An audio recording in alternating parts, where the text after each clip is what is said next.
शरण में अगर आ गए तो जीवन का जो कलिमल है, जीवन में जो दोष है, जो पाप है, वो सब धुल जाएगा। रामेण प्रतिहन्यते कलिमलम। और इसके लिए क्या करना होगा? बोले बस राम जी को प्रणाम कर लो। रामाय कार्यम नमः। राम जी को प्रणाम कर लो बस। राम जी बड़े दयालु हैं, प्रणाम करने मात्र से प्रसन्न हो जाते हैं। गोस्वामी तुलसीदास जी तो कहते हैं सकृत प्रणाम किए अपनाए। एक बार अगर कोई प्रणाम कर ले तो उस जीव को भगवान अपना लेते हैं। सकृत प्रणाम किए अपनाए। तो रामाय कार्यं नमः। प्रणाम तो राम जी को करो, और सच पूछो तो प्रणाम करने योग्य भी भगवान श्री राम जी ही। संसार में लोगों को आप प्रणाम करते चलो, कोई आपकी तरफ देखता भी नहीं, और ना प्रणाम करो तो व्यक्ति कहता है देखो अभिमानी हो गया है, प्रणाम भी नहीं करता। और प्रणाम करो तो कोई महत्व नहीं होता, अपितु सामने वाले का अहंकार और बढ़ता है। लेकिन ठाकुर जी को, बोले ठाकुर जी को अगर प्रणाम किया तो प्रणाम करने मात्र से ही जन्म जन्मांतर के सारे पाप नष्ट हो जाते। श्री यामुनाचार्य स्वामी जी महाराज आलवंदार स्तोत्र में कहते हैं कि त्वदीयमुद्दिश्य कदापि केनचित् यथा तथा वापि सकृत्कृतोऽञ्जलिः तदैव मुष्णात्यशुभान्यशेषतः शुभानि पुष्णाति न जातु हीयते। श्री यामुनाचार्य स्वामी जी महाराज कहते हैं कि त्वदीयमुद्दिश्य कदापि केनचित्, भगवान को उद्देश्य करके कदापि कभी भी, केनचित् किसी भी व्यक्ति के द्वारा, जैसे कैसे भी एक बार अगर प्रणाम कर लिया जाए, सकृत कृतोंजलि ही, सकृत माने एक बार, अंजलि ही माने प्रणाम मुद्रा, तो इसका परिणाम क्या है? तो आचार्य चरण कहते हैं तदैव मुष्णात्यशुभान्यशेषतः, उसी समय उसके सारे पाप, उसके अशुभ नष्ट हो जाते हैं। शुभानि पुष्णाति न जातु हीयते, उसके जीवन में शुभ और सुमंगल का आगमन होता है। इसीलिए वेद व्यास जी कहते हैं रामाय कार्यं नमः। अगर प्रणाम भी करना है तो ठाकुर जी को प्रणाम करो। बोले महाराज किसी और को प्रणाम न करें?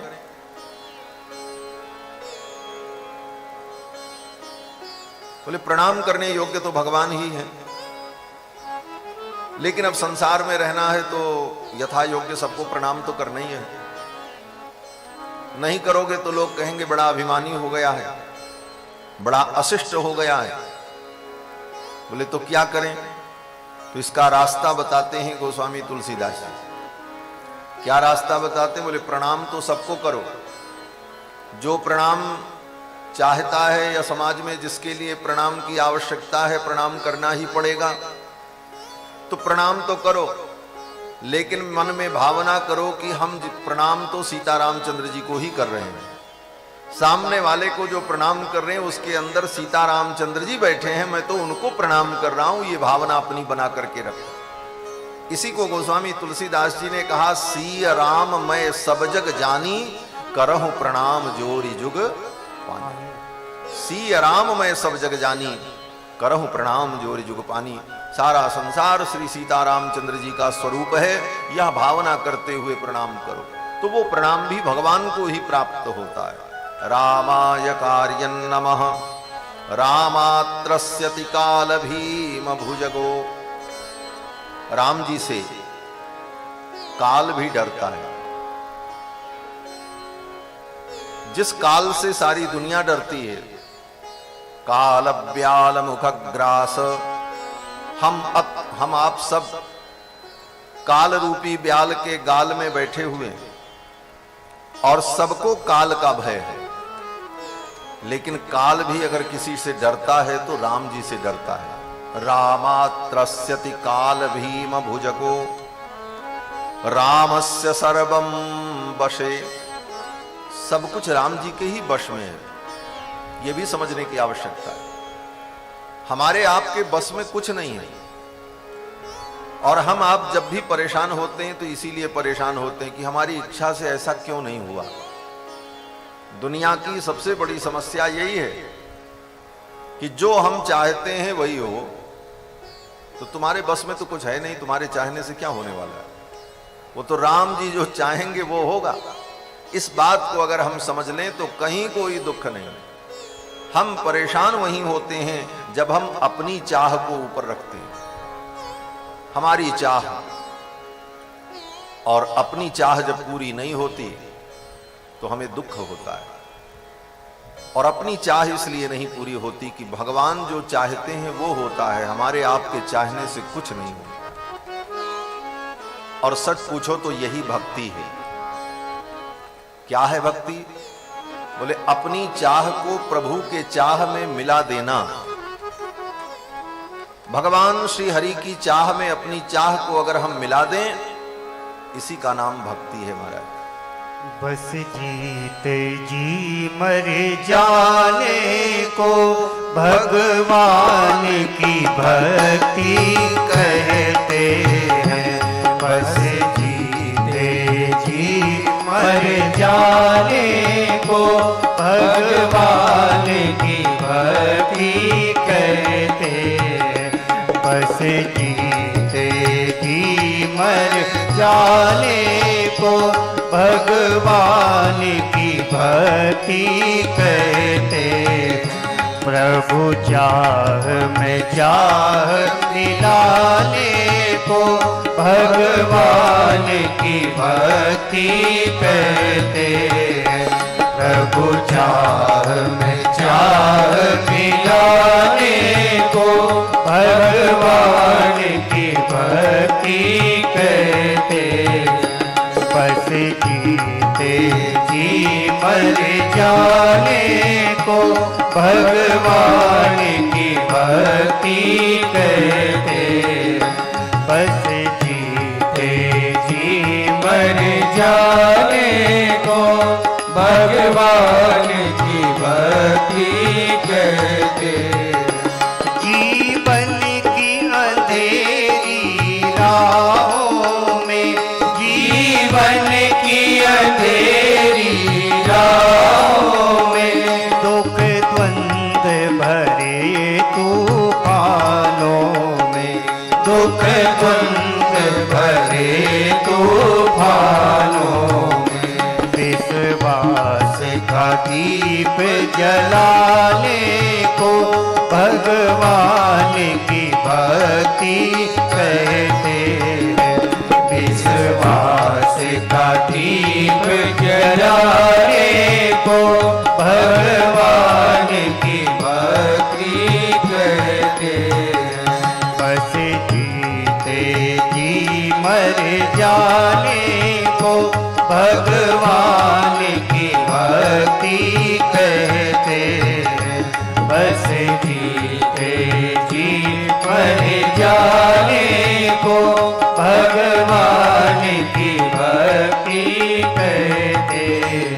प्रभु चाह में चाह मिलाने को भगवान की भक्ति कहते हैं। प्रभु चाह में चाह मिलाने को भगवान की भक्ति कहते। आँखों से बरसते दो आंसू, आँखों से बरसते दो आंसू, आँखों से बरसते दो आंसू, आँखों से बरसते दो आंसू, और अधरों पे मुस्कान रहे, और अधरों पर मुस्कान रहे। एक संग में रोने गाने को भगवान की भक्ति कहते हैं। एक संग में रोने गाने को भगवान की भक्ति कहते हैं। बस जीते जी मर जाने को भगवान की भक्ति कहते हैं। बस जीते जी मर जाने को भगवान की भक्ति कहते हैं। प्रभु चाह में चाह मिलाने को भगवान की भक्ति कहते हैं। प्रभु चाह में चाह मिलाने को भगवान की भक्ति कहते हैं।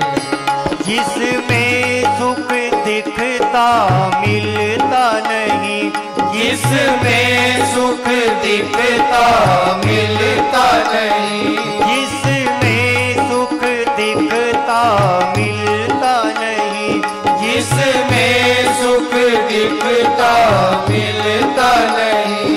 राजेश्वर ऐसे जीवन को, राजेश्वर ऐसे जीवन को तर कर दे उसी तराने को, तर कर दे उसी तराने को भगवान की भक्ति कहते। तर कर दे उसी तराने को भगवान की भक्ति कहते। बस जीते जी मर जाने को भगवान की भक्ति कहते। बस जीते जी मर जाने को भगवान की भक्ति कहते। प्रभु चाह में चाह मिलाने को भगवान की भक्ति कहते। प्रभु चाह में चाह मिलाने को भगवान की भक्ति कहते। भगवान की भक्ति कहते। भगवान की भक्ति कहते। भगवान की भक्ति कहते। बोलो श्री सीतारामचंद्र भगवान की जय। जय जय सीताराम। प्रभु चाह में चाह मिलाने को भगवान की भक्ति कहते। अपनी चाह को भगवान की चाह में मिला देना, इसी का नाम भक्ति। बस जीते जी मर जाने को भगवान की भक्ति कहते। जीते जी मर जाना क्या है? बोले अपनी हस्ती को भगवान के चरणों में मिटाकर जो जीवन में मस्ती आ जाती है, उसी मस्ती का नाम भक्ति। अपनी हस्ती मिट जाए। हस्ती मिट जाने का मतलब अपनी हस्ती का जो घमंड है, अभिमान है, वो मिट जाए। वो जब तक नहीं मिटा, भगवान की भक्ति इतनी सरल नहीं है।